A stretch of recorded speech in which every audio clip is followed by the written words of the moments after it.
আসসালামু আলাইকুম। আজকে আমরা একটি 2% জায়গার উপরে কিভাবে 1 ইউনিট করা যায় সেই বিষয় দেখব। এখানে আমরা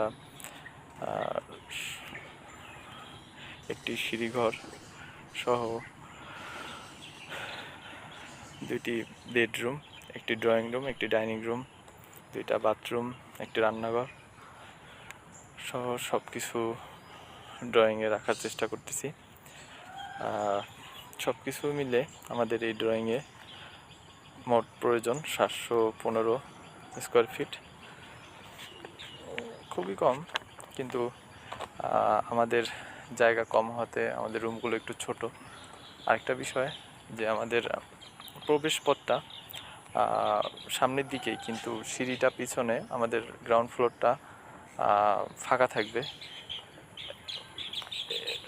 এই জন্য আমরা যে কোনো পাশ থেকেই ঢুকে সিঁড়ির কাছে যেতে পারবো, আর খুব সহজেই দ্বিতীয় তলা, তৃতীয় তলা অনুরূপ ড্রয়িং হবে, যাওয়া আসা করা যাবে। ধন্যবাদ সবাইকে।